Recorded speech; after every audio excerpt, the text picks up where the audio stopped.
Hey everyone, we have Jessica and Eva on here today to talk to us a little bit about the travel professional side. As I am looking to add a rental property, doing midterm living to my portfolio, I figure I would get some input from the other side, the people renting the midterm living out. So I will start with you, Jessica. Can you introduce yourself and tell us a little bit about your travel assignments?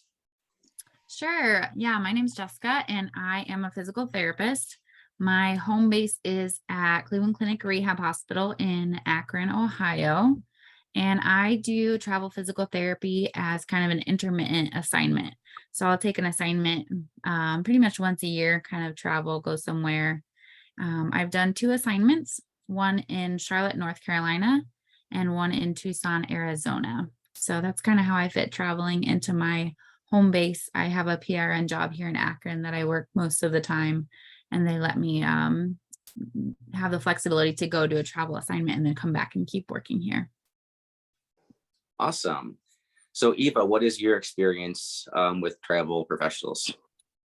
I am a nurse and I'm traveling, not really out of one location particularly, but I started last year and I've been to DC, Florida, and then now I'm in Cleveland. I personally, I use my parents as I use their address as my tax home, and I will like kind of store things there. Not really so much. I pretty much take all my stuff with me when I go around. Um, and yeah, I've been on, I guess, four contracts so far. Awesome. Well, let's start with how much does the housing situation really dictate your selection when picking a travel assignment? Go ahead, Jessica, start with you. Sure. Housing doesn't really dictate picking my assignment. Usually I pick my assignment based on where I want to go. Maybe when I want to explore a place I haven't been, and then as well as maybe the pay package that's involved. And housing is usually more of after the after part of when I've picked an assignment. Awesome. Eva, what about you?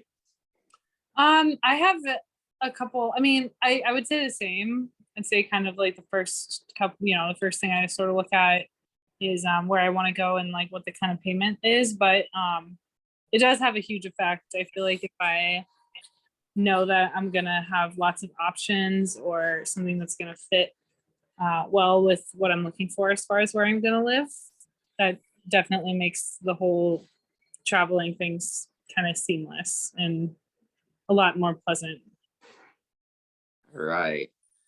So as far as like the housing stipend goes, have both of you taken the stipend every time, or have you used an agency to place you with housing? Jessica?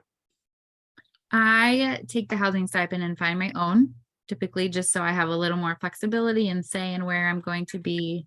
And if I'm able to find more affordable housing than what they would have put me in, I'm able to save a little bit of money that way. Awesome. Eva? Yeah, I pocket the stipend as well. Awesome. All right. So when you are looking for housing, what is most important to you? Is it the lease term, your privacy, distance to the job, your amenities, affordability, etc., anything like that? What is the most important things to you when looking for housing? Jessica? Yeah, all of those things that you mentioned are very important. Pricing is definitely important to me. I want to be able to save as much money as I can while traveling, but also location because I'm only going to be traveling there usually for about 3 months at a time. I'm looking to really get involved with the area, explore what it has to offer, be close to activities or sporting events or leagues and things like that, as well as close to my job because I don't want to spend a whole lot of time commuting. All right. Eva? Yeah, I agree that I really look at everything. I typically prioritize like safety and privacy over personally for me over price. I like to make sure that something I'm living somewhere safe, and then I get a little weird about like having roommates and stuff, so I'm willing to pay a little bit more if I know that I have, like a good amount of privacy or security wherever I'm living. Okay, awesome. So when you do look for housing, what have been the most successful sources in order to find housing? Jessica? Great question. Probably one of the most successful things for me has been Facebook, especially in a lot of the bigger cities like Tucson, Charlotte. They have Facebook housing pages, and people are posting on their um, places that they have for rent or things like that. I also used a villa, which was really good. I think those are probably my top two, but just fair warning, make sure you screen your Facebook properties because there are a lot of scams out there. So maybe not as secure, but there's like a lot of options on Facebook to at least get started. All right. Eva? I've used mostly Furnished Finder.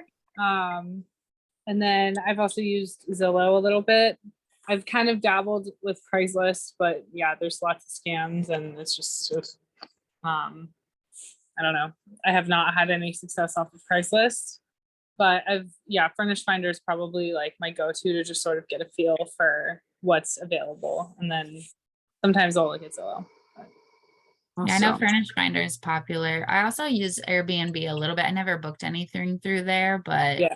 definitely had some good conversations, like some good potentials, but never Yeah. actually booked one through there. Yeah, same. Okay. Have either of you traveled with pets on any travel assignment? Not me. No? All right. So we can skip right over that one. Well, I guess I could ask any of your friends that you know that have traveled with pets. Jessica, do you know anyone? Yeah, one of my friends has traveled with a dog, and it was just extra. It was extra to have a pet fee. We went to a place where dogs were friendly on lots of hikings and trails. So I think that was a bit of something she thought about, somewhere where the dog could have a lot of outdoor outside space. And finding a pet friendly place was obviously important to her. Yeah. I spoke to a girl while I was looking for housing who she had two dogs, and I think her like biggest obstacle was the fact, sorry, can you hear me? I feel like you Yep, can I got you. her obstacle was the fact that she had two dogs. So I think like a lot of places will say like, oh, one dog is fine, or one cat, one animal is fine. But she ran into trouble having multiple animals. So that's one thing I do know. Okay. Just limited. Yeah. So as far as when looking for housing, what have been some of your biggest hurdles when looking for housing, and what would you expect from a landlord, like going into it to avoid certain things that you've had issues with, if any? Jessica? Biggest hurdle. The biggest hurdle, I think, is when you're trying to travel somewhere, you haven't been there yet. You don't know what the area is like. You don't know. There's just a lot of unknowns. So the biggest hurdle is just knowing who and what you can trust. So I think when traveling distances, getting over that hurdle, if like using Furnished Finder, something that's reputable, I think can really help combat those fears. Yeah. Yeah, I I agree with like not knowing what you're going into. It can be, that's why like, yeah, if you want to use something like Craigslist or Facebook, you got to do your background check and make sure it's legitimate, because you don't want to show up somewhere and then not have anywhere to live. The other thing that that I really like is when, or I guess a hurdle, when I've contacted people and they don't, and I hear nothing. So like if I'm waiting and then, I mean, there's lots of stuff out there, but it'd be nice if someone could even just be like, hey, I'm already booked up, like I'm not available. That would be super helpful, so that I'm not like checking back with places that maybe I'll hear from 2 months later when I've already signed a lease somewhere else. So having people be super communicative, even if it's not a good fit or whatever, that's super helpful for me. And it just keeps things going. I just don't like waiting. And a lot of travel housing is very last minute as well, because your contracts are pretty last minute. So the quicker and better people can get back to you and be communicative is really, really helpful. All right. So pretty much you want, from my side, to be on the, messaging back quickly, just getting a response back so you know what's going on. That's like pretty much the biggest help. Yeah, I mean, like, everybody's got lots of life to live, so it's not like I'm waiting like the day of or anything, but like, within like a couple business days is Yep. like pretty reasonable, I'd say. All right. Have either of you done travel assignments pre-pandemic, and what has been the differences if so? Jessica? Yeah, I've done 2 assignments. One was pretty much right before the pandemic, the one in North Carolina. And then the second one was post-pandemic in Arizona. I didn't do any during the pandemic.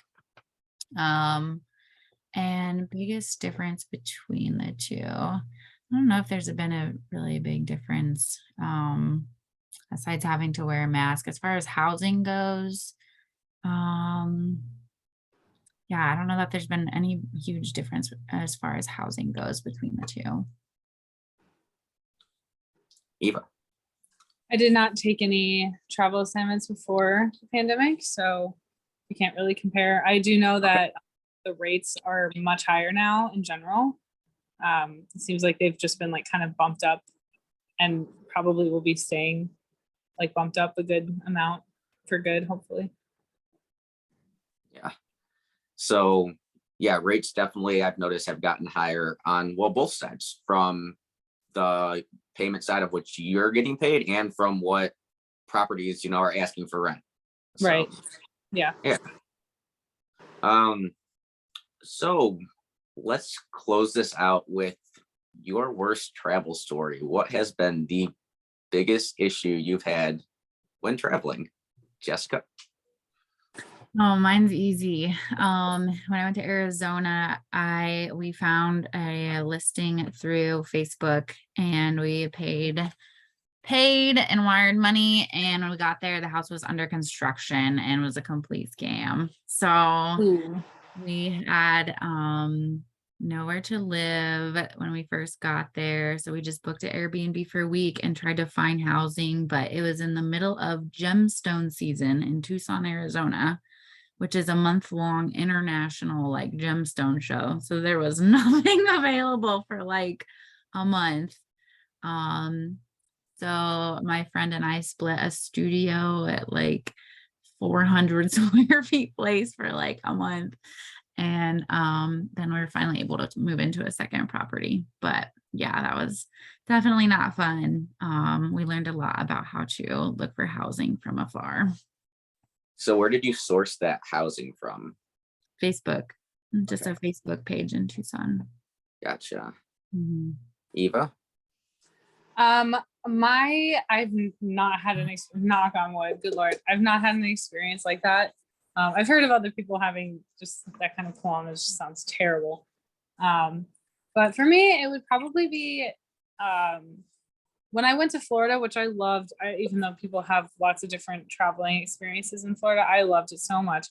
And I loved where I lived, even with, I got there and, like the landlord never told me this. And I honestly think if he had, it would have been fine. I think he didn't tell me on purpose, but my side of the building was getting worked on and it wouldn't be that big of a deal, but I worked nights and in the morning and it was not only was it getting worked on the outside of the building, but I swear to you, the property directly above me was renovating.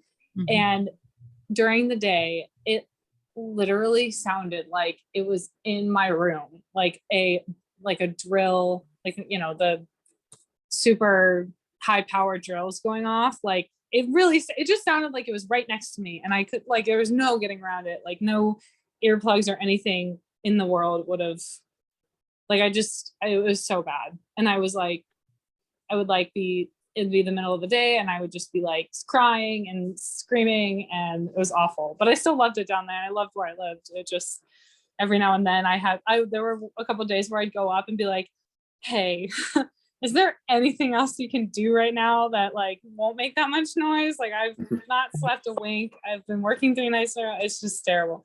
So that's another thing. Like just, if if construction is happening, that's life, but just let people know. I don't know. It was so bad. Yeah. All right. Yeah. Let them know what they're moving into. Yeah, Yes, I would say so. definitely. All right. So I do appreciate you both coming on. Is there any excuse me, is there any closing thoughts that you have that I may have missed that you would like to add to this conversation? Jessica? I think these were all very good questions. I think something to add is just the variety of housing that is available for travel professionals. It can be anything from shared housing, like a room in a house, to somebody's own place. So there are a lot of options as far as how to do it, but taking into account some of those hot kind of topics that are important to travelers, such as like offering a short-term lease, good privacy, even if it's a shared home, having doors that lock so you can lock your door for any other roommates that are in the house, distance to amenities or parks or jobs and things like that. So I think with housing, people can be pretty creative if they kind of keep some of those important factors into their decision making. Awesome. Eva? Yeah, I totally agree with all that. And then I think we were speaking when you first came up to me about the Zoom here. One of the things that, well, it's not even just like on purpose, but I always get like, I'm more attracted to listings that are like of higher quality. So with nice pictures and lots of information and stuff that will like grab me much quicker than something that looks like it was kind of like, half-assed and people don't care as much because, you got to move somewhere where your landlord cares about you and cares about your safety. So. Awesome. Well, thank you very much for coming on. I think I'm going to close this off and we'll post this up to my YouTube channel. So, Perfect. thanks again. Good. Awesome.